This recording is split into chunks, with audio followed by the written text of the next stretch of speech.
Good evening, ladies and gents, and welcome to the WGL EU Season 4 Match Week 9, and we are into Play Day 2 out of 2. It's quite simple, really, 2 in a week, and we have some great games coming up for you today.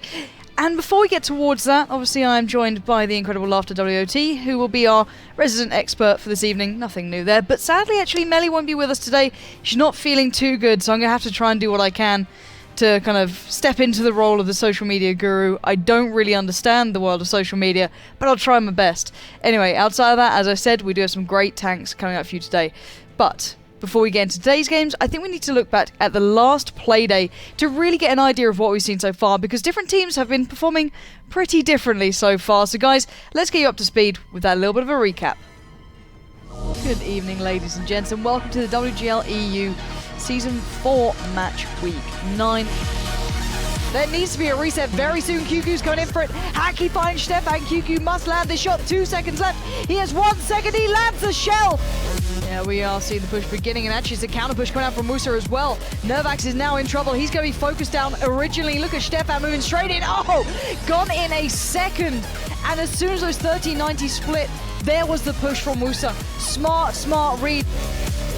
The dead zone going low, 953 damage done. Nervax takes up some, but the kill zone finds LD Nexus, and we are seeing the base race in action again. Nervax is in trouble. He is about to go down. One more shell will do the job.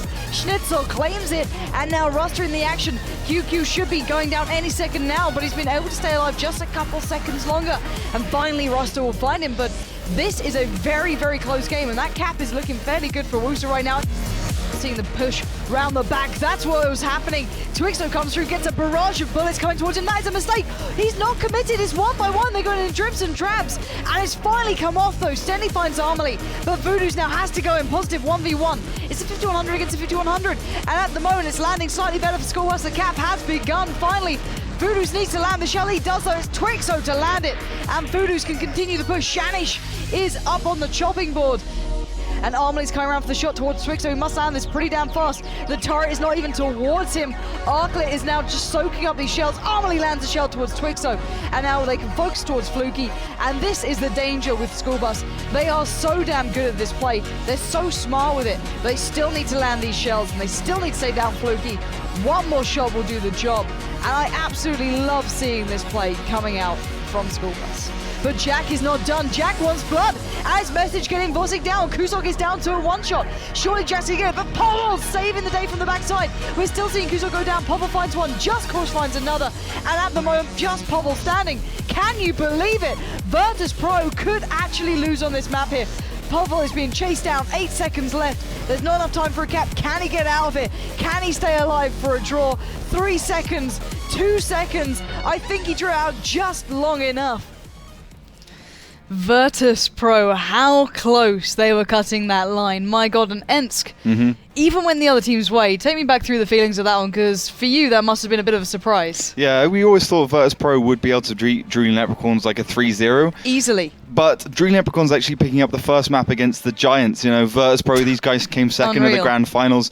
We thought maybe Kaz and the crew, School Bus could do it, but no, it happens to be the newest team in the league that managed to pick up the first map. So indeed, Virtus Pro can actually beat Real Bud, but they're still undefeated. Yeah, pretty beastly as a team. They definitely had a little bit of a rude awakening in that one.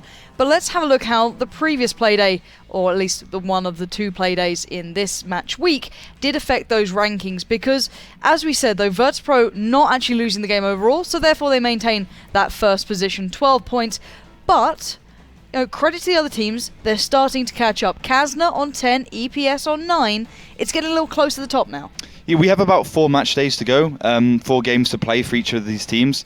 Kaz and the crew, they only need to really win 1 more. Virtus Pro 100% qualified at this point. Yeah. They're safe completely. Evil Panda Squad, they need to win 1, 2 would be preferable, and then everyone below them to about TCM Gaming definitely needs to win the next 2 games to be 100% safe and not really let it up to any kind of luck or anything like that. Dream Leprechauns, Denali Esports, Lucky Cracky are all still in the runnings to qualify for this season, which obviously the top 6 will be going through to the offline finals. So for me, it's going to be about the kind of 3 to 6 as opposed to the top 3, because they only really need to win 1 out of 4. No, that's a very good point, and actually you summed up quite well what some of the games really mean today, at least, because a couple of teams we're going to see actually do need to start getting those victories in, start feeling a little safer towards the end of the season, because as we well know, throughout every single season we've had a couple of breakout teams suddenly pull off a great performance and shoot up those rankings, because as you can see, it's very close, even around that middle section. The top's getting closer, but as you said, towards that middle, it's a couple of games apart. So today's games will have an effect on that. We can have a little look as who we will be watching today. Kicking us off, I believe, will be actually EPS up against Denial. And Denial are one of the teams that definitely need a victory.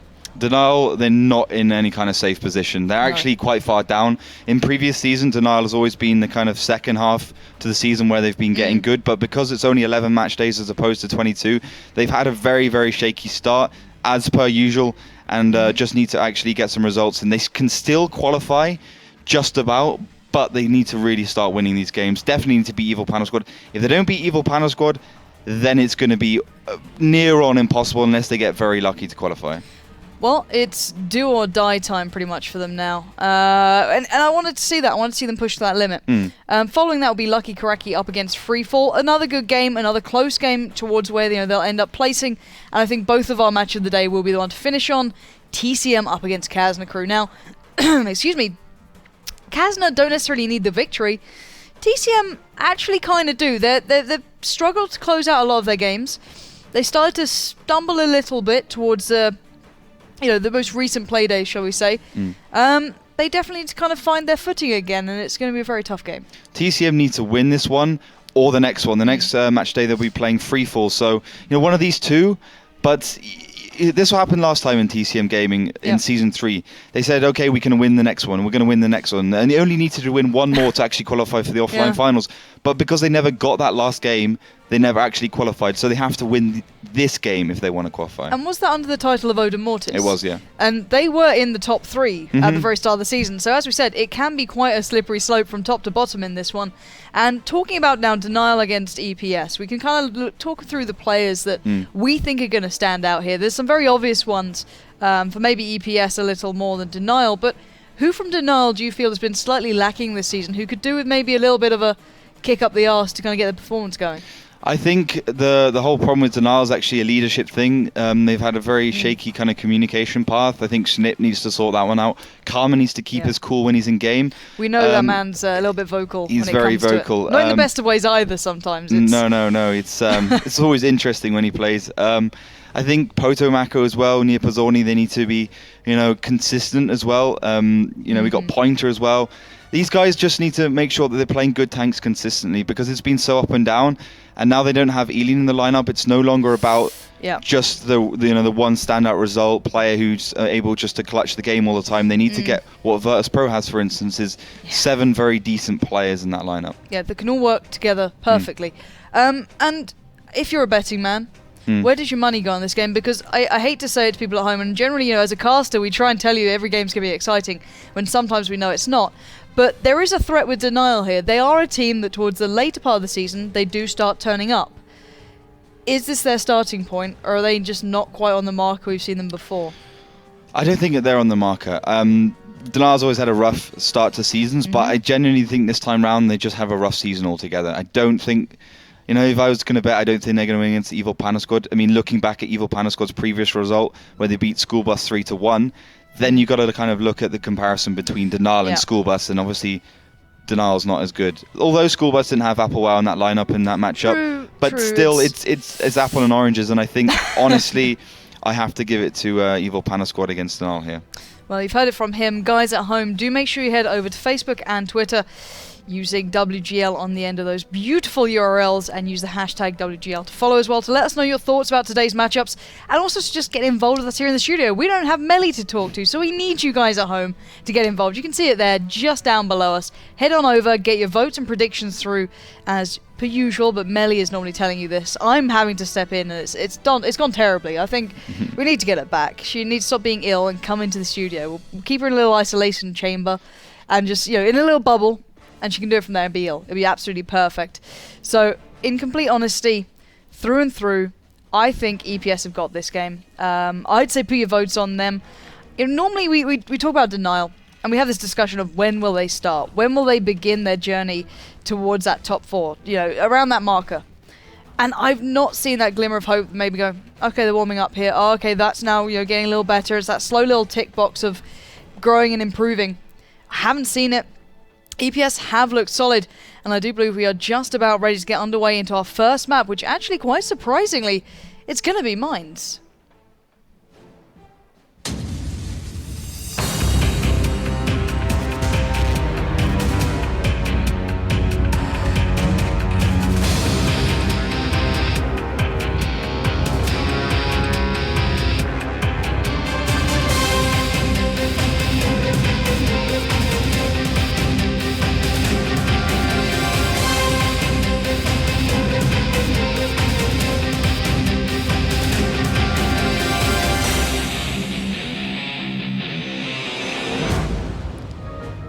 And welcome into the first map. As promised, it will be Mines, an unusual one to have at the start here, actually. Normally we see it maybe towards the deciding moments in our matches, but nevertheless it is at the top.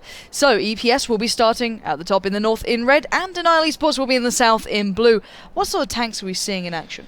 We're seeing the double T32, triple MX3090, double tier 1 for Denial, and you can see that represented with their kind of tactical play. Two T32 stay back, and the rest kind of heading towards that Lighthouse Island. It's what we see a lot from the southern area, especially if you want to play safe and you don't want to risk anything. And from Evil Panda squad side, it's pretty much the same for them, just obviously for the north, heading up in towards the hill area, then really trying to get some initial spots off and damage. Meritorious keeping Raging Potato down there in the T69, and for them it's going to be also T69, a T32, triple MX3090, double tier 1, and Pulseved is the first frag of today.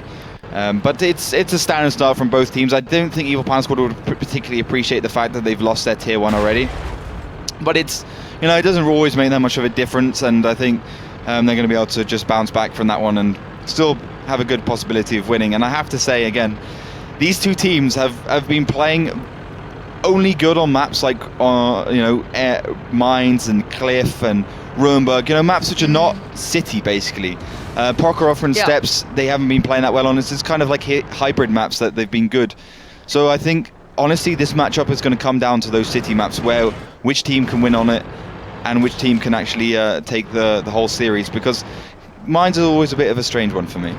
It certainly is. I feel it can be cheesed almost. I hate using that terminology, but it feels true to me that some teams can literally outpick the other on occasion with those blind picks coming in and making it near on impossible. And looking at the posture of the way these teams started out, so what can we take from maybe how they're playing here? Because from what I've seen, or what I've not seen, is any challenge from Denial so far, excluding the tier 1 obviously being taken down.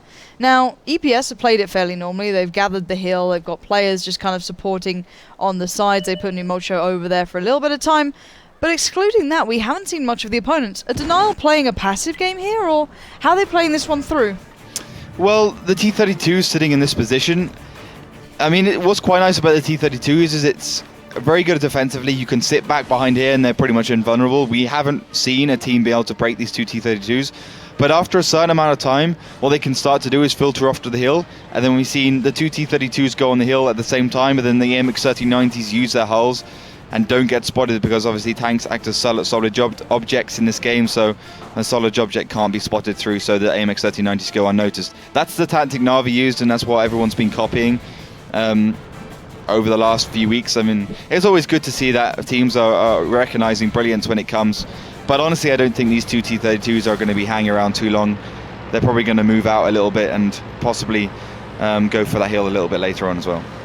I'd like to see that. Generally, as we see, teams that start off with quite the passive posture don't necessarily do that well towards the later part of the game. They start to struggle a little because the other team can slowly but surely strangle them in and kind of work off the angles. At the moment, Numocho has been roaming. He did start off on the Lighthouse Island down that one line, and now he's headed around all the way towards the village in his 1390, so happy to roam, but he's always been known as a bit of a lone wolf here. In any varying lineup, in any sort of formation he plays in. His big downside occasionally, that does get him caught out, is the fact he does go out on his own sometimes. He's not always in the biggest fight possible. At the moment, there could be, an issue there where he could be focused down, but then again, If Denial are playing this passively, I don't think he's in much trouble. He is just roaming around, and I saw, the funny thing was the amount of caution he took towards the hills over in the background just because of the new positioning we've seen coming in, championed a little by Wusa, but not maybe to the best of their abilities. But still, he's found a nice little angle, spot out Snip, not actually landing the shots towards him, quite surprisingly. So even for Himmelsdorf, not having the best of days there, but still, 5 minutes left really on the board to work with. EPS have taken over a substantial amount of the map, or at least kept it in their control. But when is it time for Denial to try something? Or are they now going to just play this very passive nature? Because I feel it's almost been their downfall this season. We've spoken to them varying times, and the attitude of, well, if we push, we lose, doesn't seem to be applicable to them right now, because they don't even seem to win when they play passively. So I worry that maybe they're giving this game away a little early towards EPS here. Well, for them, it's... They basically said, okay, we lose because we push, but I would argue as well that they lose because they push badly. I mean, we've seen them play this season, and it's not been good stuff all around. They haven't been smart in their pushes, they haven't been particularly calculated in their pushes, so it's just kind of a not good situation all around for them, and it's more about the team and blaming the game or whatever. It just isn't right. It's a bad attitude to have as well. You're just not playing it right, in my opinion. You need to be really cool, calm and collected when you push. The coordination needs to be good as well. See, in that mentality, I have to go back to it, that it was a big problem for so many pro players that when you end up blaming the game, you never look back and do real analysis on your own play, and you chalk it up to other factors. So, I missed this shot because my ping was bad, or this is another. Reg. Yeah, it's always an issue. But if you mentally can get over that sometimes, and you can just go, okay, I missed the shot. How can I improve? Was I in the wrong positioning? Did I just not expect them to be there? Did I not read the situation correctly? And then you can actually start improving. When teams just blame it on external factors, you miss a lot of what is really about improving in games. So hopefully that's not going to affect them this game. There's still 4 minutes left on the board. I just don't see them making a move here. I was very surprised to see Mines so early on. It's a map we generally see being the final maps in this. If it's going to be, going down to that decider, it does feature. But why would it be a first map here? Is this just them trying to set the pace a little? Maybe because they don't want to ban it, because they want to ban other maps, so they have to actually play it. We have 7 maps in the map pool. One team can ban 1, another team can ban 2. That leaves 5 maps. So if you feel that you're not comfortable with, for instance, on Prokhorovka, and you're a little bit more confident, for instance, for a map like Mines, then you kind of ban Prokhorovka, but at the end of the day, you still have to ban Mines.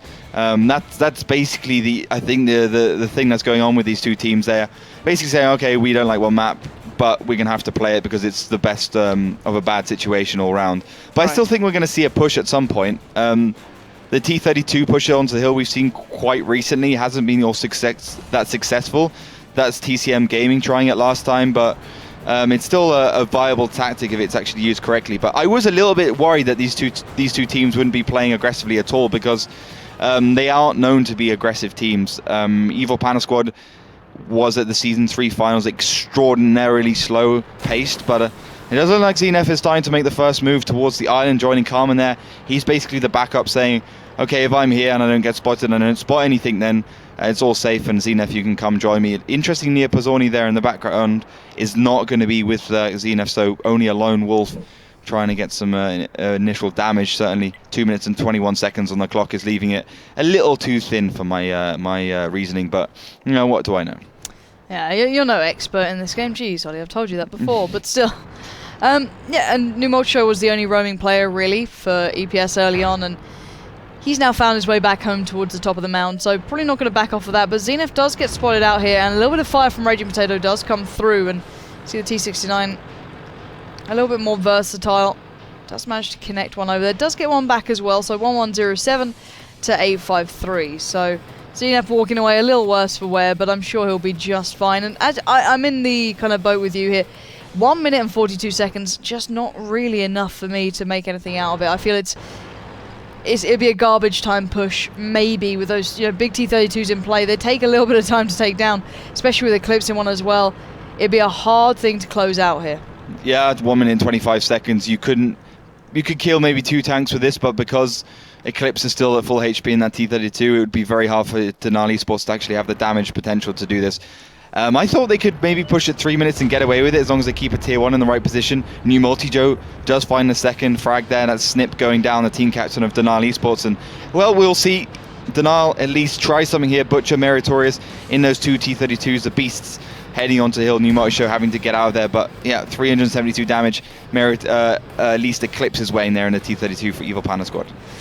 Yeah, the IS3s, the 1390s, are still up on that hill. They're happy just to sit this one out, wait for the push-up. They have no real losses, just chilling out here. They still have the T-32 and the T-69 sitting slightly down on the foot of the hill. So it's going to be a bit of a literal uphill struggle for Denial if they did want to make any sort of actual consolidated push towards these guys. I assume at this point now we can safely say the outcome will be a draw in 26 seconds. But outside of that, to me, this is once again keeping my hopes up for Denial. I keep thinking maybe this is them just warming up, maybe this is them testing the water, but generally it's not even proven to be true. So I'm hoping maybe on the next couple of maps they feel a little more comfortable, they could do something. But Raging Potato does take a little more damage. He doesn't really have anywhere else to back up to in that T69, but with 6 seconds left, 4 on the clock, we will be seeing this one going to the next map, as this map will be a draw. So, not too surprising, let's be quite honest here. These two teams known to be fairly passive. I'm a little surprised that EPS didn't maybe probe a little more, maybe look towards the Lighthouse Island as an option. We've seen that being a way that School Bus have undone this very passive T-32 double defense by the cap, obviously.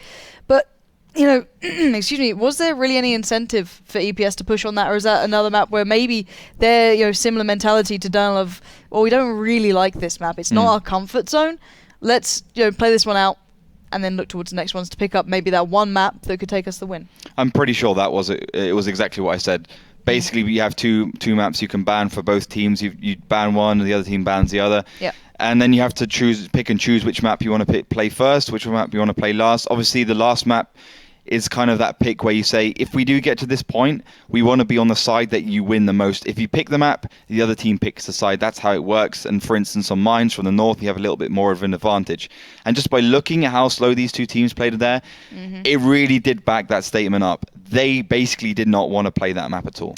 Yeah, it was quite obvious, and surprisingly again to me, not a city map to follow.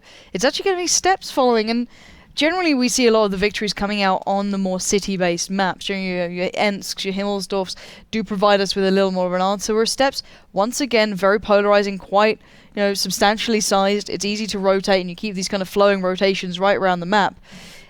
I don't see this being a victory for either side, if I'm completely honest here. I see this being a draw out pretty much on this one as well, unless one of the teams completely and utterly goes, we want the victory here, we want to really go for this one, which could be an option, but I just don't feel it's going to happen. Looking at the way the first map was played out, I could give Denial some sort of, berating for the initial passive play, but EPS didn't really do much towards it either. They got their, stand hold, and they put New Multi-Joe roaming. That's not exactly a full commitment there from them. But I don't think Steps is going to prove any different, if I'm perfectly honest. Do you tend to agree? Yeah, I agree all around. I think what Steps does give you is a really nice way of playing the game. You have a lot of options because it's such an open map. So, for instance, we've seen Wusa, they did some nice flanks on this map last time they played it. They used the MX-39s very effectively. Dream Leprechaun's also done a good job. So it's a map that is very easy to draw, but at the same time, it's honestly one of those ones where if you time it perfectly and you get it on point, then you can flank from two sides and you can really, really take the other team down very easily. But it's going to come at a point where these two will have to decide the winner. And I said at the beginning of the show, basically, I think it's going to come down to city maps because they're pretty bad at city maps, and overall, Evil Power Squad and Denial just can't seem to get their synergy together on the maps, which really do need it when you need to get the focus fire, you need to be blocking for your teammates, and that teamwork is something you need as an offline finalist, and that's what these two are fighting for at the moment. Most definitely. It's certainly becoming a little bit of a real aspect here. I do believe both teams are ready, so we are now steps away from getting into steps the next match coming up. Hopefully these two prove me wrong and they do go for the aggressive stance, going for the victory, but we'll have to wait and find out, because now we are ready to get underway in towards steps.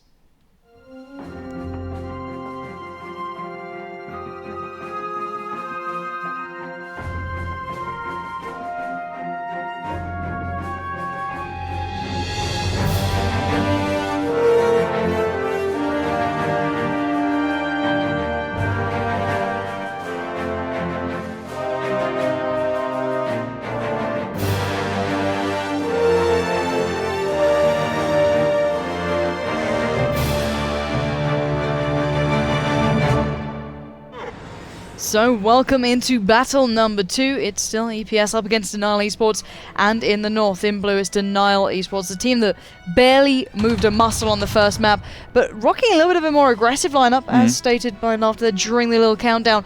And EPS in the south not looking too shabby either in red. So take us through what we're seeing initially from these two teams. So the aggressive lineup is the T69 ×2 Triple MX 3090. That's for Evil Panda Squad. Very much the same from Denial eSports, just the Pershing played by Meritorious. The only difference between the two teams. Usually we see one of the teams pick a T32 on this map, so it's good to see that they're actually trying something a little bit more bursty, a lot more firepower orientated, and both teams have a different tactic though. From the north, it's Denial in the middle, and from the south, it's Evil Panda Squad doing more of a standard left side push and keeping a couple of their tier 1s just spawning out across the right side. So only real strange thing is that Lucas just didn't go that aggressive in the MX 3090. Usually we see teams kind of trying to spot out, at least from the south, the trench area. But this is going to be a completely different lineup. But I don't know. I'm not exactly entirely sure why Denial eSports has decided to go. I guess it's to try and get some initial damage on. But when do we ever see a team from the south actually go for the middle flank? I guess it's just going a little bit aggressive early. If you catch the other team, crossing from side A to side B, then you do go very well. But it's a hard one because, well, Denial has had some harsh lessons on this map. Remember last time they played it against Lucky Cracky, they actually flanked down here and got caught by a wall of death. Butcher went down in a few seconds, and that really spelled the end of days for them. So they lost against Lucky Cracky, the other Polish team in the league apart from the Evil Panda Squad. And some argue, and I would do as well, that Lucky Cracky is actually a weaker team, but now we see Evil Panda Squad go a little bit on the offensive. It might actually work out quite well. Although Denial actually rotating back around, knowing that what Evil Panda Squad can offer in terms of focus fire and damage would be extremely taxing on them, are going to be heading over towards that trench side. Yeah, and I think this is causing EPS to back away now. They knew players were here not too long ago. Carmen retracting this far back has probably given them an idea that actually they're not going to be around here much longer, so you can see them all kind of heading off in towards the hills. Lucas, as Cosme and Numolcho leading the pack. Not surprising in those 1390s, really. Speedy little tanks, to say the very least. But at the end of the day, it's nice seeing a little bit of aggression from both sides, and both happy to test out the waters. And I was a little surprised by what Denial started with. It's a tactic that I don't, it's not that I don't like it. It's, when I look at open maps and I look at teams going for the victories in them, I look towards Virtus.pro and Prokhorovka. That slow, constantly overwhelming push they do that just completely engulfs the map step by step by step until the enemy team aren't too aware of where they are, and then they pounce. It's absolutely stunning. But these two seem a little bit more hap-handed, a little bit more brash with it. But what are Denial actually trying right now? They basically went from here to here. That's really what happened. Potomaco is trying to get a little bit of spots on. They can kind of guess that Evil Panda Squad at least have a tier 1 somewhere in the mountainside. And they're thinking, well, how are we actually going to get anywhere near the cap without getting spotted? Because we've seen steps really turn into a base race. A couple of tier 1s have been here, a couple of tier 1s have been in here. Both caps are underway, and then the kind of damage comes down really towards the middle. Numolcho spotting Potomaco, both AMX 3090s going 1 versus 1. Poto might actually be able to find a shell onto Numolcho, but look at that, the whole of Evil Panda Squad's wait, he gets caught out. 430 damage does hit him right in the face.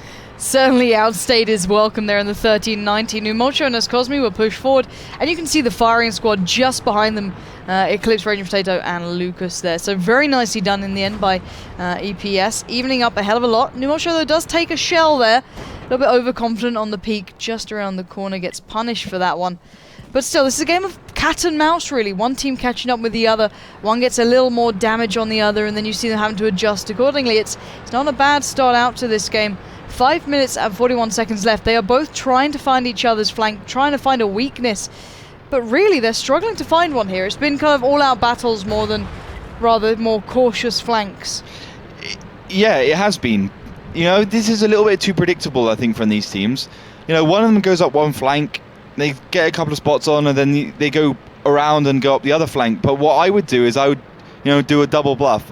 I would go up one flank, kind of return, pretend to head back up the other flank, but instead actually just keep on going up that flank, because the other team is going to do exactly the same. We see this constantly. Look, Butcher, if Butcher was caught, he was just standing here with Snip. If Evil Panda's got to continue flanking around, Butcher would have been dead. Simple as that. And look where the rest of his team is. Completely unaware, completely unsupporting, apart from Nia Pizzorni, which really wouldn't have been able to do too much. Yeah, 966 damage that T178 on the T69 can pump out, but that's not all that much when the rest of the team has got about 1.3k HP to play around with, and there's all 5 of them charging into you. So, yeah, I think you should have been bluffing and double bluffing, because at this point, you're really doing the most obvious thing you can, which is never good. But it's always hard to call, because obviously we have, sixth sense. We can see everything on both teams. But that would be my general opinion. I think it works out quite well. We've seen it win finals. We've seen it win all sorts of things. And it's just one of those lessons you need to learn, no guts, no glory. Yeah, and EPS, once again, as we now know, happily going on this very, very long journey around. The old show deciding to track himself there. That's always a good idea. We've fixed the track. But still, 3 minutes left.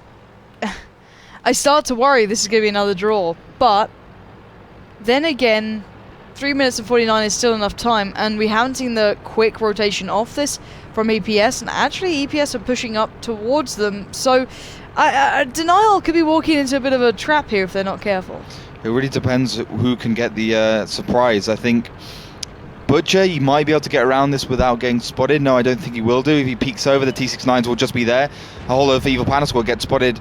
Meritori's getting punished quite nicely, but he is the best tank for that position, actually. Nia Pizzorni does land a return shell into Raging Potato, so 1-for-1 exchange for these two teams.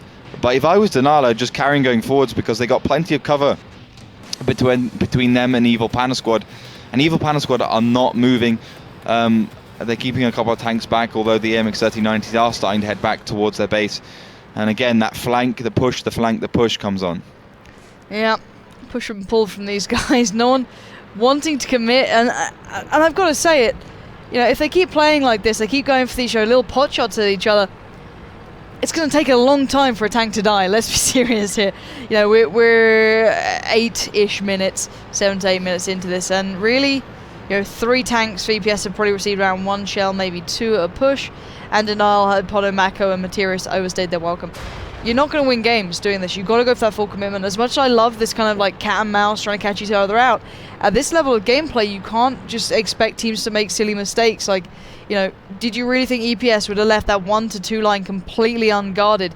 Even now, they've left I believe, let me see if he's there. Yeah, a tier 1 just left here, just in case they did decide to push through. So they're covering their bases, quite literally, as Polsved is doing the same towards this side. So it's all good and well, looking like you're doing all this movement, and you're actually trying to push around, and you're trying to get in their faces, but really, they're within a safe boundary here. So unless they fully go for this, and they fully commit, we're not going to see much more, I don't feel. No, this has been really slow games. Probably the slowest I've seen all season, actually. These two, we see like 1 draw, but 2 in a row is kind of extreme. Lucas EST trying to land on the shell does find Snip there, so at least one of the flanks have gone down, and that might be part of the problem. Those tier 1s can basically hold a whole flank. I think if it was like 5 versus 5 with just tier 8 tanks, it'd be a lot easier for the teams to push, because they wouldn't be able to be spotted early on, and you wouldn't be able to just put a tank that's kind of useless apart from that one spot in a position that is really needed in that one spot. Away, exactly. Tier 1s can just split and get the hell out of there, whereas you need your battle tanks in the right place in the action. You can't afford to just tuck a 1390 and away somewhere. But still, all theory right now, as we are seeing another pull and push coming out a little more passively from Denial, not wanting to move out of the trenches. 1 minute left on the board. This will probably be a draw. I think it's too open, too large for it to be anything other than that, especially when there's still tier 1s split across this map. As Eclipse gets a little bit of damage, but there's tanks in safe positions. 46 seconds left. I really don't like the teams playing this way. I wish we could see a little more of a committed push. This cat and mouse is certainly safe for both teams. Neither have to truly be too worried, as we'll hit that 30-second marker, and I think we're going to see a garbage time push, pretty much. Yeah, it's game over, but that's just how the cookie crumbles these days. Obviously, I talked a little bit last week about format changes to World of Tanks eSports in general. Obviously, if you head over to worldoftanks.com, you can check out the North American colleagues doing some format testing, and I can say that there's going to be very likely that there will be format changes, just because of this reason. There's really not much these teams are doing to actually be aggressive, and no one wants to see that at the end of the day. Zenith's just trying to land a shot, but no one actually falling apart from Meritorious, the only combat tank actually dying out in that game in complete garbage time. That's the second time now we've seen the teams kind of go back and forwards, and the only difference being is that it was on steps instead of mines. You know, you have that thing where they just, it's like ring of roses basically. They're just kind of going around and spotting each other. If they don't get spotted, they go back. If they see them on the flank, then they just come around the other side because they want to get caught out from the other side pretty much as well. So, away from maps that we've just seen, Himmelsdorf not so easy to do this on. The next map coming up. A little bit more enclosed. You know, you can't just constantly play that cat and mouse game to an extent. You can still try, but I don't think these teams will. These two have never been prolific city map players, as you mentioned earlier. They don't really have their comfort zone here. Could this be something they could improve on? Is this a map we could finally see a victor coming out on? I think if you're not actually good at city maps, you're not a particularly competent team in a lot of respects. Way to call them out, jeez. No, because the Evil Panda squad did beat School Bus, but it's that thing where on Cliff and Mines and you know those kind of maps, and Ruinberg where you know School Bus lost against the Evil Panda squad on, it's more of an unknown element. Whereas Ensk and Himmelsdorf is obviously two very balanced maps. We know what can happen and what you can do as a team. So if you can win on Himmelsdorf, for instance, which is going to be our next map, win to Himmelsdorf, then you can safely say that you're a very, very good team. For instance, Navi, Virtus Pro, these guys train a lot on Himmelsdorf because it's the most balanced map, and if you can get this map down, you can get them all down. So you have to be good at this one, and if you're not, you've still got weaknesses as a team in general. So as I said at the beginning of the show, I think with this matchup, it's going to come down to the city maps, and Himmelsdorf is a very good one to start us off with. We've still got Ensk, Ruinberg to play out. Prokhorovka can also come in there as an open map. We do get down to it. But yeah, this is going to be an interesting map. And I honestly do think we could see a one-mapper here. Well, that's something to keep in mind. And obviously without Melly here, who we'd normally have a little talk to during the breaks, and you know, once the social media needs to be kind of kept in line, we do need to remind you guys at home, make sure you get involved, obviously, on Facebook and Twitter. Go over to the WGL EU and head on over and make sure you get your predictions through on this game. As we said, this could be quite a defining map, so maybe if you wanted to be a little sneaky and just kind of watch this map, see who wins it, and then put your vote in, I wouldn't blame you, but Melly's not here, so we can give you bad advice that might get you some prizes. And obviously, I didn't mention earlier, it isn't just for my amusement that you guys get involved. There are prizes to be won. I believe 3 winners will be picked out 3 tweets every of the time. day. That's it, tweets of the day. God, see, I'm rubbish at this. See, he needs to take the job, not me. But do go over to Twitter, obviously WGLEU with the hashtag. Similar WGLEU with your predictions towards this game coming up and your thoughts generally towards the show. Last time around, someone was saying it was nice that it's even seeing pro teams making mistakes that you know you see in your general matches, and then I did offer that one man to come and play for the teams because it was such a atrocious display of tanks on that very specific play day. But aside from that, do get involved. It is good hearing from you guys at home. We do just get left alone in the studio. Occasionally, producers will just talk to us a little bit, but it just makes us feel like we're going mad. And now I just have him. So, you know, my life's not great right now. We're suffering together, at least. It's all good. It's the pain across our faces for hours on end. That's what happens when you work with Steve and any of his products. But anyway, Himmelsdorf being the next map. We are seeing the tanks coming in. We actually saw a lot of 5100 stacks coming out from a couple of teams. Not seeing this here. I don't think that's something these two teams would play with. They are veterans to this league in some sort of format. Maybe not in the same exact lineups. But I believe both teams are ready. We'll go through the tanks in just a moment's time. Because, guys, we are ready for the next map, Himmelsdorf.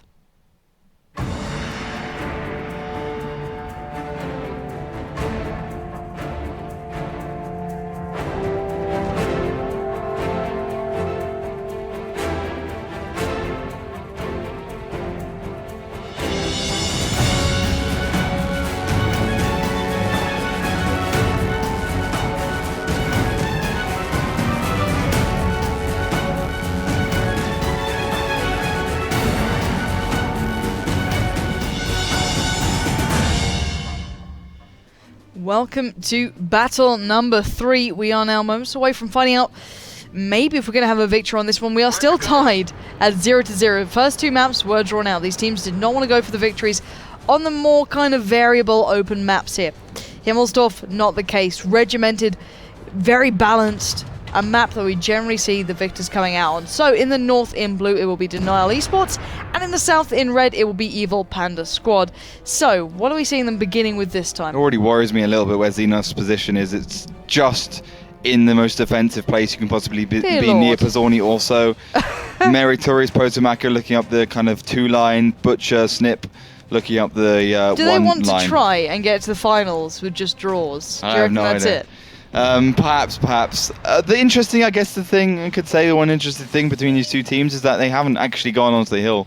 Eclipse, Pneumatisho, Lucas ESD, Naz Cosmi, Polsved, Raging Potato, the whole of Evil Panda Squad in general are all towards the left side, apart from Raging Potato, Polsved even, which is interesting because they actually played very well in a high tier tank against School Bus in the last match. It was pretty much between Polsved, Pneumatisho and Lucas Isti as the top damaging tanks in those teams. But Snip does go down from Naz Cosmi, so already Denial eSports being a little bit of disadvantage. You can see where he was, not a particularly great position for him, but it does give Denial a little bit of information to say, okay, so Evil Panda Squad killed us with a high tier tank from the 3 line, so they're probably going to be sitting up there. But yeah, it's not been about the heel play for these two, which is the thing I wanted to mention. None total of zilch tanks heading onto towards the hill, which is pretty much the first we've seen of that this season.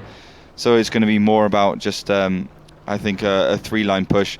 If I was Denial, I would have done what Cplay did against I think it was Wusa. They pushed all the way along here and went for the cap, which would have been pretty effective, I think, in general. But yeah, it's always hard for them. I was against Denial even actually effectively. So I think there's a lot of tactics they can use just by looking at the other teams, and they've seen what's been Evil Panda Squad before. They know Evil Panda Squad haven't been particularly good on this map, and they just need to utilize that weakness and maybe some lack of training on their part to actually win this one. Well, we are seeing a little bit of movement, at least, going out from EPS. They are getting themselves over towards the 8 line, it seems. Pneumatisho, Lucas DSC, and Naz Cosmi all heading round. And they might start a little bit of a push here. I feel as though it could work. We've seen teams winning from doing this against others who are camping towards the northwest corner, and I really don't like that northwest camp. It sums up a lot of the issues with Denial for me if this is their one go-to strategy. We do see teams like School Bus occasionally doing this in this sort of position, but they either push off from it or they have tanks elsewhere that give them the idea that this is the place they need to be to actually deal with this. However, at the moment, it's all down to EPS to make a move out of this one with 6 minutes and 51 seconds left. We'll have to see if they actually make any plays off the back of this. Currently, a bit of a 3-2 split, 5100s down the A-line. Lucas Naz Cosmi and Pneumatisho, obviously Raging Potato and Eclipse over in those IS3s towards the 3-4 line. And what options do they now have in these 5100s? Well, they can split Denial in half because they've sent the T1 Polsved up quite far in towards the map, the northern area, and they've basically ascertained the fact that Denial's nowhere near there, or at least not in that section of the map, so it's kind of free, they're a little bit safe, they can go forward. But what they will find is Carmen here in his tier 1. He's spotting this whole section now, more going for the 50-meter proxy spot than anything else. But I think, having looked at Denial's static, they're trying to make a point, I think. They're saying, look, we've pushed this season, and we've lost this season. That's why we're staying towards the lower table. So we're going to play ultra campy. We're going to wait the other team to go in. And we're going to show everyone that, playing aggressively doesn't make you win. But if you just head on to youtube.com/WGL, you can check all Denial's games out. And you can actually see that they lack a lot in decision-making and communication in the firefights, which I think, you mentioned tweets that a lot of the pro teams have been struggling. You can really see it, that they're not the Denial of old. You can even check out the grand finals videos where Denial, then known as Lemming Train, actually picked up 5th place in the whole world, not playing like this. So a complete disparity between the two playstyle these guys have. And I think, honestly, this does sign, for me, the death warrant for Denial. They need to have some roster changes. I think they don't have a good shot caller, or they need to bring in some serious unicums in who actually, have a little bit of sanity. Because, I guess one of the problems with pro gaming in general is that the guys who are at the top aren't always the most I don't know how to say it, calm and collected people in the world. And I think that's what Dinar needs in general. Yeah. At the moment, Poswood finally spots out Carmen. He's been roaming, trying to get a little bit more information. It has signaled a little bit of a move coming out from those 5100s. And I would love to see the distance travelled by Denial so far in these 3 games we're watching at the moment. It would not be all that much. So, new mode show. That's got me and Lucas weighing up their options, but as much as I start getting excited, assuming there's going to be a push from these guys, I can't really get my hopes up until I see those IS-3s start moving as well. You know, otherwise, I feel as though they're just going to sit here a little too long. What is the cutoff time really for EPS to be able to make a move out of this? I'd say about 3 minutes. I'm not sure exactly what the G3, G4 area IS-3s are going to be doing, but they have to somehow get in the firefight in at least a respectable amount of times. There's Zagorzny now pushing forwards.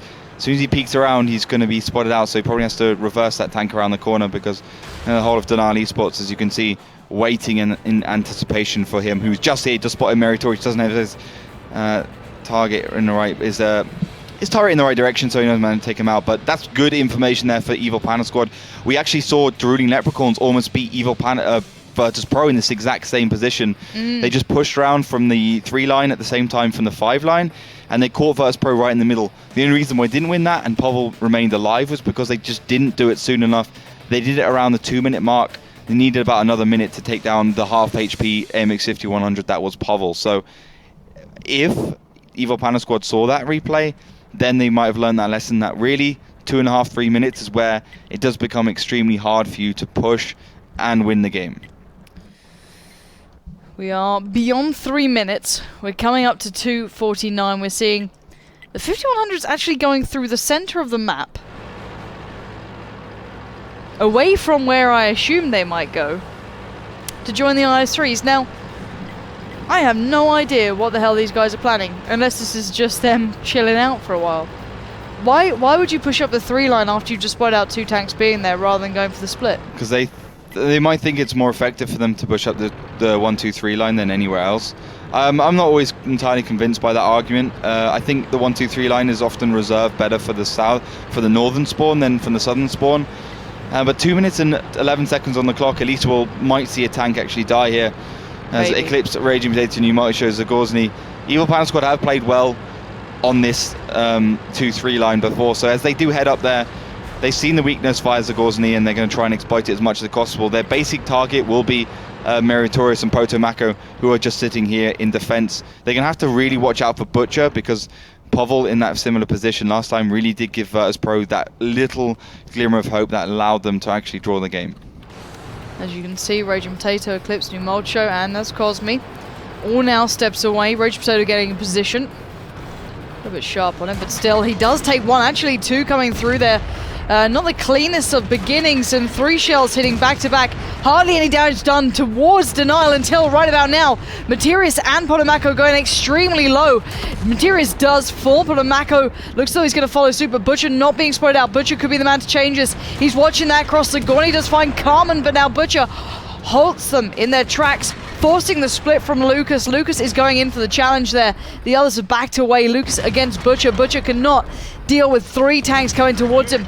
And now Lucas does get in a little bit of trouble there. Butcher gets another on the way out. Lucas might not escape this. He does go down. And with 52 seconds left, these 3 tanks have to go pretty big. Butcher eventually was picked up by Cosme, but now Eclipse, Raging Potato, and Lucas moving in for the kill. This could be a victory. This could be why teams don't play that passively anymore. Zenith is damn low, down to 199, and everything the defensive side was trying to do looks like it's been unfolded, but the IS-3 defensive play from Pizzoni might pay off.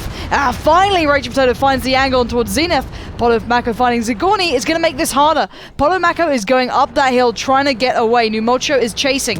3v1 now goes down as Cosme is low, as is Eclipse. This could be a 2-man pickup here if he can get these shots off fast enough, but 13 seconds left is not a great deal, and I can't believe they've let this go to waste after that much time. But Pizzoni left on nothing, gets taken down, but Potomaco survives. He ran away and hid, and it's another draw. And once again, my point stands, and it's reaffirmed because Pavel was in exactly the same situation. He managed to draw it out. Evil Panda squad basically completely schooled Denali eSports in that defensive positions. If only a little earlier. If only a little earlier. I say it and I'll say it again, guys. You can't push it 1 minute and 42 seconds. You have to push it at 2 minutes and 42 seconds. There's no way you're going to lose that if you put the tier 1 somewhere in a defensive position, or if you even put them in the cap. You just won't lose it. It never really goes that badly as long as you have good focus fire. So just not giving Potomako that ability to run away. Having Pneumatisho on the cross would have been a very good thing indeed. So good play by Evil Panda squad, but no cigar for them this time. 3 maps drawn out. This is my worry. And now coming into Cliff. Oh, this could be a 5-map draw. This reminds me of the old days, Ollie. Do you remember we had like 7 draws on one map? I think it was 9. It was something ridiculous. Yeah, that was a whole new world. Like Aladdin just playing in my head the whole way through, trying to keep me happy. But Cliff being next, generally if this was a different matchup, I'd say, okay, well, the team starting in the south has the option of a nice push. They can go for that little bit of aggression over the top of it. Team in the north might pick up the 4-1-6, go for something a little different there, go maybe a little Virtus Pro style.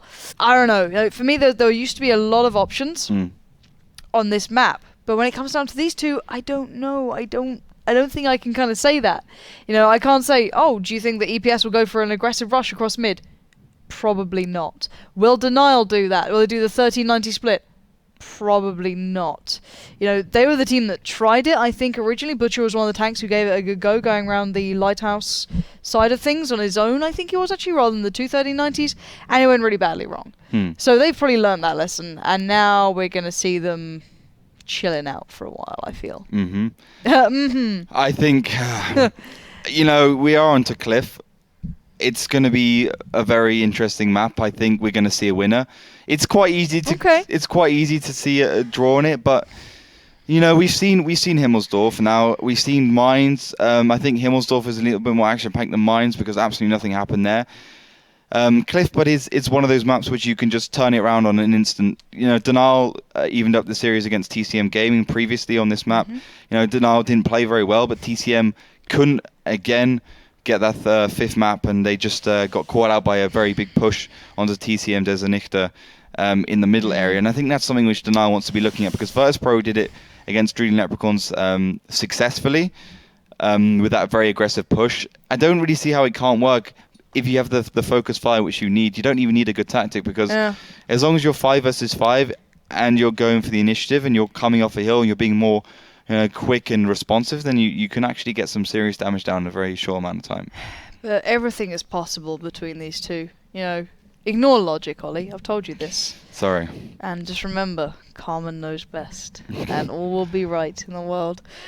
Woo! So we are waiting on the teams just to get their tanks chosen pretty quickly, I hope. I don't know why they take so much time at the start of the game to not move. That's what always surprises me. When they take like half an hour to select the tanks, like I took a lot of time being very specific with this 1390, yet I'm not going to move it at all. It kind of baffles me a little bit sometimes, these teams. You're an interesting bunch of people. But we are just waiting on them, obviously, to pick these up. And guys at home, who do you think has travelled the most distance in this game? That is my question for you. Because to be fair, though, Denial did move a lot on steps. So you can't just completely be like, no, they're out of it. There was a little bit of movement there. Was it more than EPS? I love that we're talking about how far a team moves. I mean, this is what we've come to now, guys. This is it. This is my moment. I'm pretty sure I moved the most actually with my spectating tank. That's true, so send me bonus codes and stuff. My in-game name is Laughter. If you just want to send a quick gift, I would accept it graciously. Do you just want friend invites? No, I want gifts. If someone get me a Type 59, I'll be super happy. Well, you've been told. So, guys, I think we are ready for the next map. Hopefully, these teams go for the victory here rather than the draw. We'll find out in a second, as we are now ready for Cliff.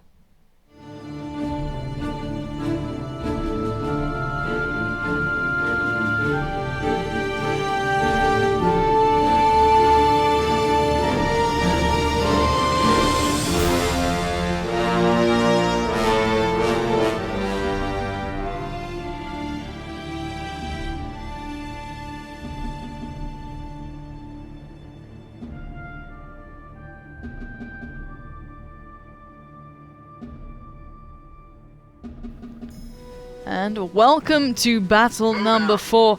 Cliff now coming. Oh no.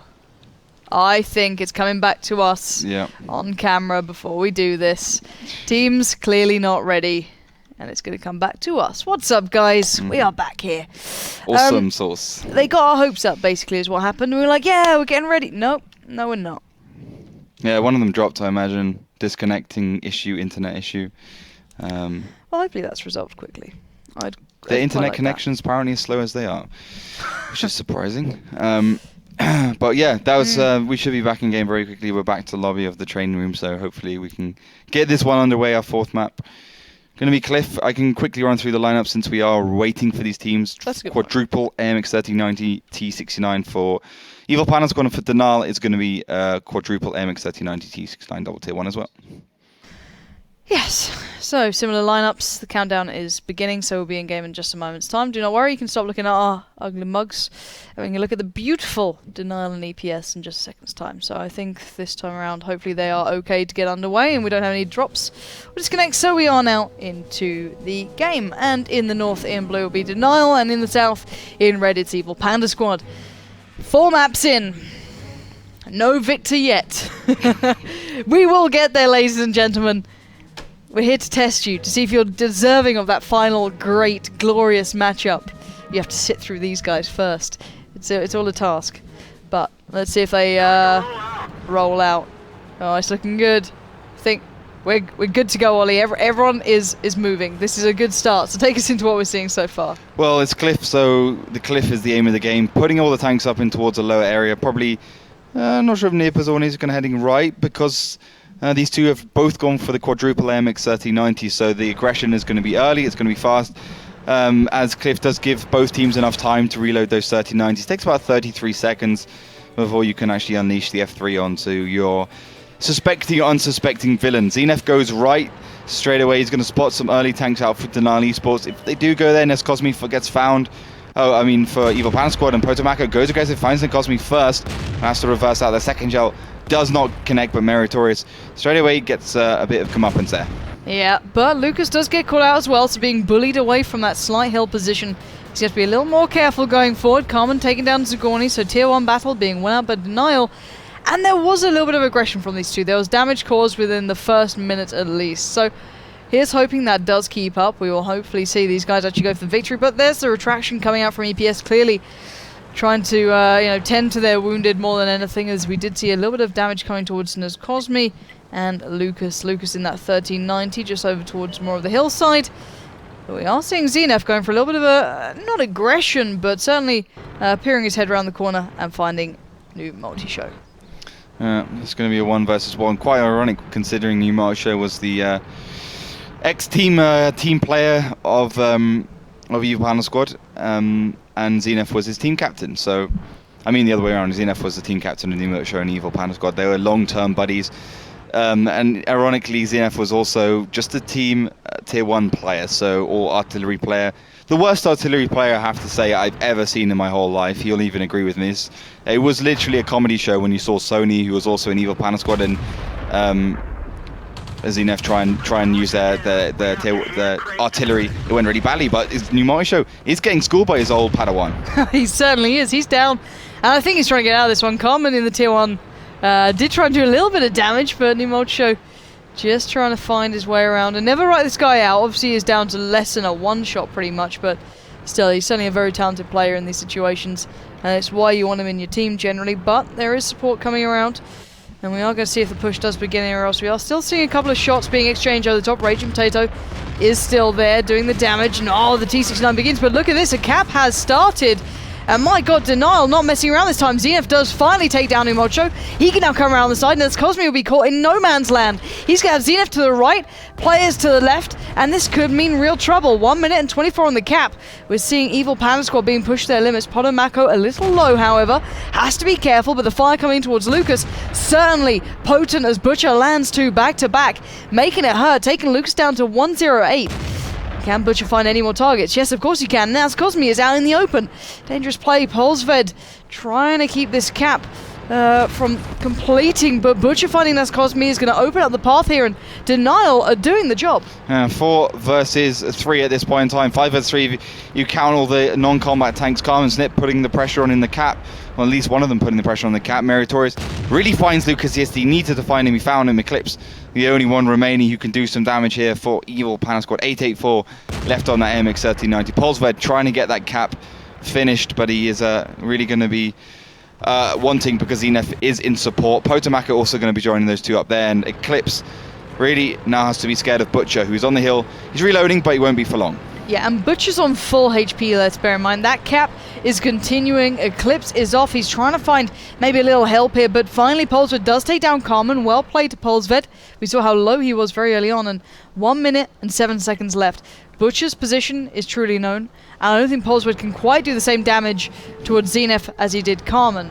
But we'll wait and see. We are seeing Polsved somehow staying alive here, trying to do what he can. Eclipse is not finding these shots either, so at the moment, Polsved is the man to keep this one going. Zenith is now splitting off, trying to find maybe Polsved, or it could be Eclipse who's in trouble now. Eclipse actually now being focused down. He's found Materius, but he's taking a lot of damage. He's not taking him down fast enough. And my god, Materius picks it up, leaving just Polsved alive in a 1v4. He's gone down. This is a victory for Denial, finally getting themselves into the game. And my god, it took 4 maps, but they got there in the end. Yeah, they were pretty convincing actually on that map. Good one versus well, 2 versus 1, but 1 when you consider the combat tank in action. Yeah. It was Zenith versus New Multi-Show. Carmen did some good damage from the side. Yeah, I think he actually kind of kept the pressure on. Got a little bit underestimated, I have to say. I want to see how much damage Carmen actually did. 163, which was pretty damn good for a tier 1 actually. And considering that could be a huge difference, even in just mentality, knowing you're that much lower than your opponent now, it's it's a good bit of work coming out. Yeah, then once New Multi-Show actually got pretty low, Zenith could come around, he could finish him off. And basically, Evil Panda Squad had to keep their turrets turned towards Zenith to keep New Multi-Show safe. That allowed Denial to go forward a little bit, put some aggression on. Both of them kind of met in the middle, they were both a little bit aggressive. But Zenith went down, New Multi-Show went down, and that's basically game over for Evil Panda Squad. That guy's always on top for their team, and if he's dead, the team's almost certainly dead as well. So, finally we see the performance from Denial, and it was impressive, as you said. Not only did they have a cap on the go, they overwhelmed in the middle of the map, they had the 1v1 element. Everything actually went to plan there. Very impressive stuff, and completely outdid EPS in this one. And as I said, Denial needed this victory quite some amount, to say the very least. They really needed to pick this second to last map up then, being Steps, and now the final one to really secure the victory. Now, obviously, they could go for a draw here, but that could leave the kind of door open for EPS to make something happen and force it to be a draw overall, rather than the victory towards Denial. So, for me, I think Denial have to play at least smartly, maybe not going aggressive, but they have to play for at least a victory in the way they're performing. Whereas EPS need to get a solid win in the bag, otherwise they're kind of screwed in this, and it's a loss anyway. But all in all, Ensk coming up. Himmelsdorf I find very hard to look back to as a city map because we saw little on it. What can we look at towards Ensk? Is this something where one team's better than the other? Denial have been really bad on this map, I have to say. They've been really, really poor, especially for the north, being caught out by all sorts of strange tactics and not really thinking things through. They've been historically pretty bad as well. This time from the south, they just seem to be quite defensive in that kind of southern. There's a square on the right side of Ensk. You just sit there. Yep. It doesn't work out too well for a lot of teams that try it. But Evil Panda Squad is pretty safe in the rankings. I mean, they're not all too safe, but 1 point, it wouldn't be necessarily bad for them. If they got the draw here, 1 point would be okay. Denial eSports need to win this one. They need to actually get the 3 points. If Evil Panda Squad win this one, lose this one, doesn't matter actually that much for them. Yeah, they still have a few more matchups. They've still got a couple of teams they should beat in theory. So it's not a massive impact for them. So this at least means a lot more for Denial. What I don't want to see from them is a very passive map. I think they've been punished enough on Ensk for being passive. I think a couple of pushes into City, they need to use the same elements they had on Cliff, getting the early advantage, and then going for what they have very well for them, which is the focus fire and just the ability to flank around, use those AMX 5100 players to the best of their ability as well, because that's where they have their strengths. Well, let's hope they do that, actually. I think the teams are now almost getting themselves ready here. But as we said, currently the advantage is with Denial. They picked up the pace and picked up one map victory on Cliff. Now, if they want to secure the victory overall, they have to do something other than, well, they just can't really lose it. If they draw it out, it's a draw overall. They have to go for the victory here for the win overall. And they must do this. I can't stress that enough. They need these points coming up. So guys, the teams are ready. Let's get ourselves locked in and loaded for the final map coming up. It's going to be Ensk. Can you pass me the ball?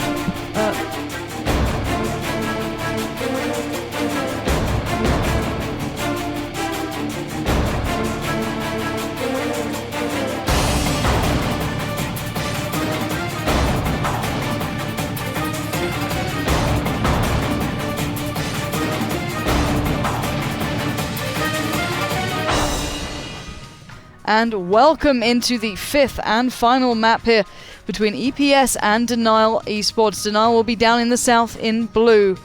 In the north in red, it will be EPS. Denial, with that one map, definitely needing the victory here, but can they pull it off? What are they up to at the very start? A little interesting, actually, because Denial's picked up a quadruple IS3 lineup, so everyone knows the IS3 is extremely effective into towards the city. Not so effective over towards the green zone unless you really do want to camp, or maybe if you can catch out the other team with some, early aggression. So they are heading over towards the right side. We saw Kusok getting caught out because he just decided to drive straight across the map and got armor out deservedly. This was against Dream Leprechauns, of course, and Meritorious is found, so some early damage might come in the way of Evil Panda Squad. Yeah, and considering they have to be a little careful here as well. EPS want this victory just as badly. Sending a couple of players over towards the green zone, Polswood and there's Cosme. Excluding that, Lucas sitting firmly down the end of the railroad. Materius does receive one very early on, down to 1206. Not too much, however, and leaving Eclipse and Raging Potato to find the rotations and come across. Numolcho in a little bit of trouble there. He's been caught out quite some way, so needs to be a little careful in this one. He's gone down quite low. Lucas even takes an exiting shell to maybe help out Numolcho, but that is the lack of discipline occasionally that can catch Numolcho out.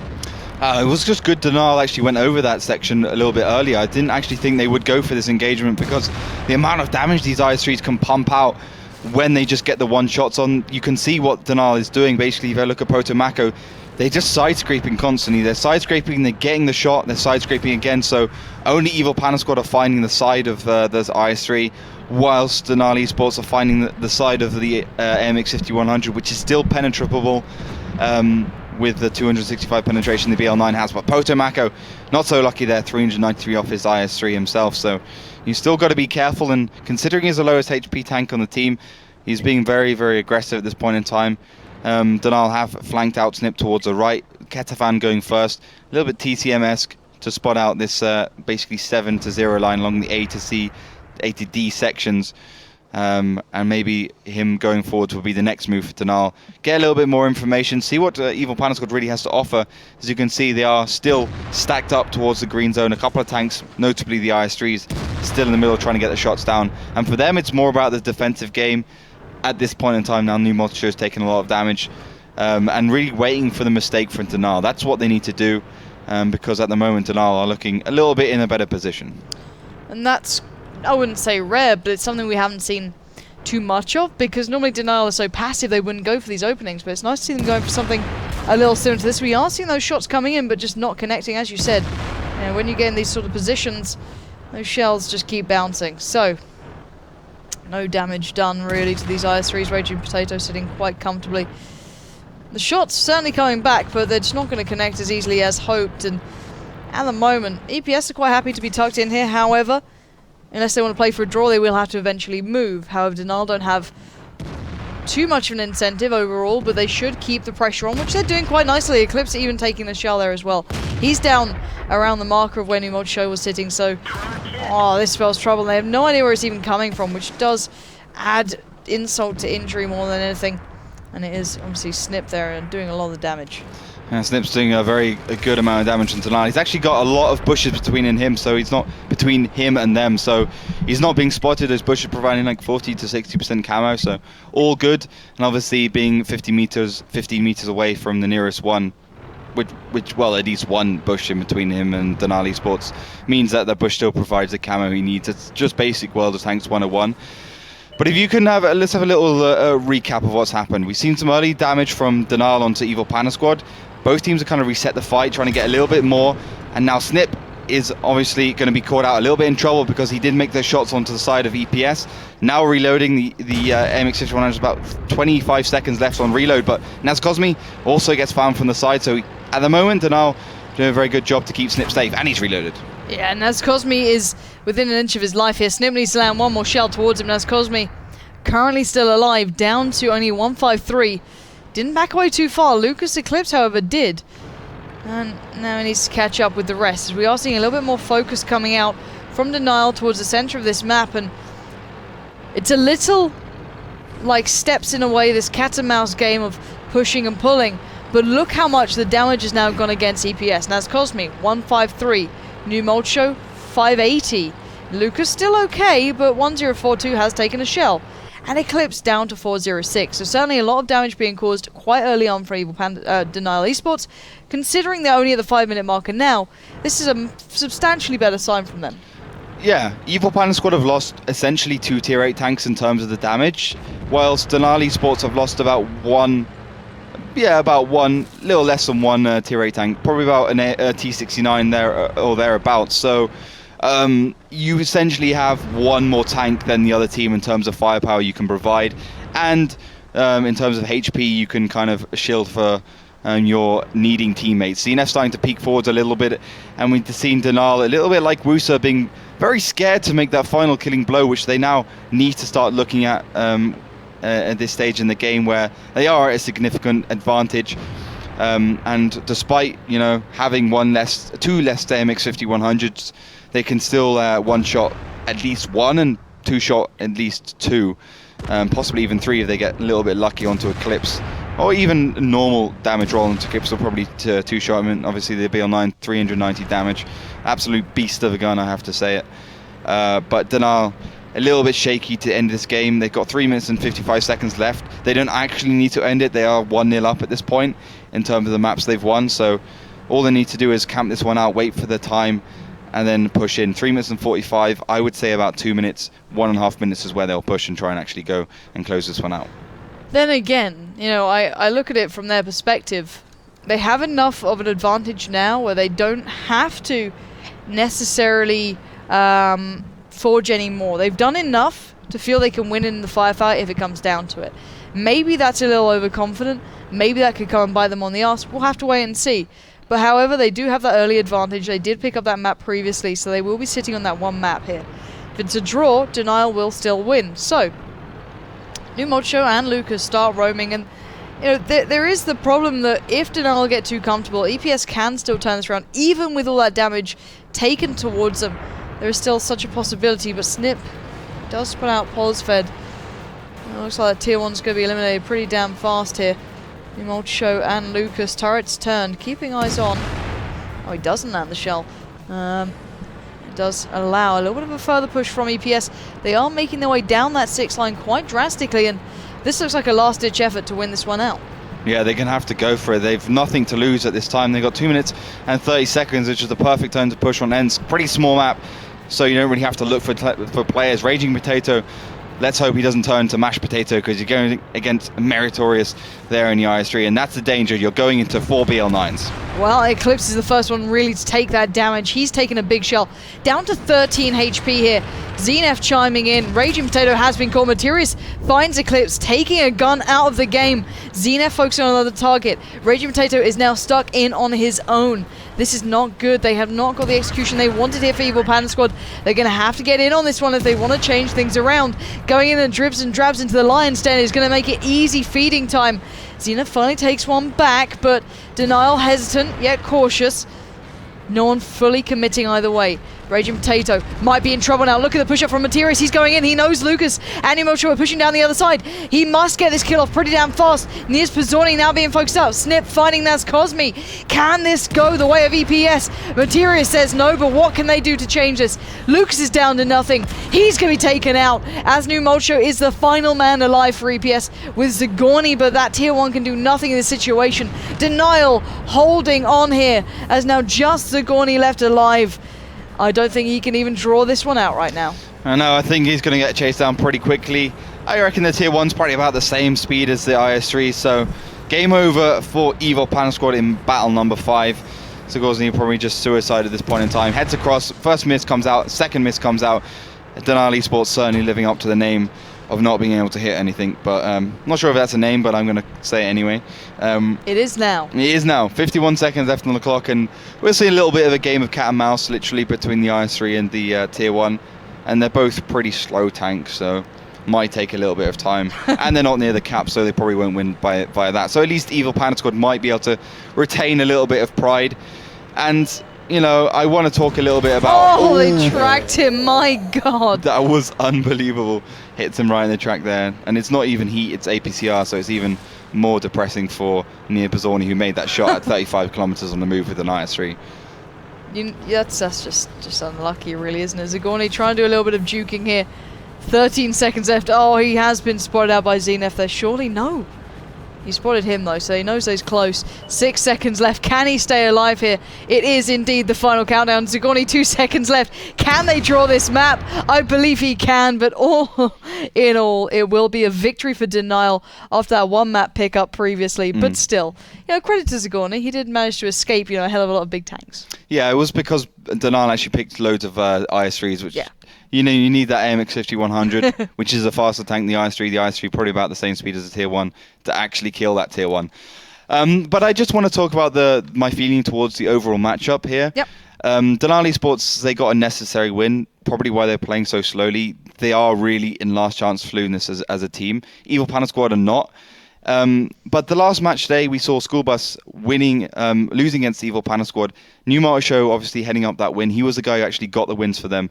This time around, actually lost the game for Evil Panda Squad. He went 1 versus 2 against Carmen and Zenith on Cliff, and that gave Dinar a little bit of an open door to actually win that map. But then on... Hence, despite the fact that Denial had 4 IS3s, they decided to go over towards the green zone, thinking, oh, Denial must be going up the city side and go for a push there. But it's a hard one to call, and New Motor Show decided to go aggressive, despite the fact that he was spotted. He shouldn't have done that. He went down to about half HP, and they carried on to Denial had, as I said, about 2.5 tanks more than Evil Panda Squad, just based on pure HP. And then when Evil Panda Squad decided to move in, a little bit short-sighted, I think they should have gone for the cap. And they didn't have enough HP to deal with Denial. But credit where it's due, Denial finally get, you know, a well-needed victory under their belts. Definitely been looking for that for a couple of weeks now, and that's, you know, a respectable opponent to pick it up against. EPS obviously doing quite well for themselves during this league. I'm not too sure on their ranking at the moment. I will check that one out, but still, certainly an opponent to look towards picking up the victory against, and that's going to sit well with Denial, and hopefully they can build off the back of this and get themselves back on form. At the moment, still a little shaky overall. I feel could maybe tighten up a couple of the tactics there, but still, victory is a victory, and they walk away with it. However, we need to now talk about the games coming up in just a moment's time, because the game of the day is still the last one on the board. The one in between, however, is going to be an interesting one. Lucky Karaki up against Freefall. Freefall not looking too bad this season, and Lucky Karaki picking up some very surprising wins. A team that is certainly turning some heads. So guys, do stay tuned. We'll be back after a very short break.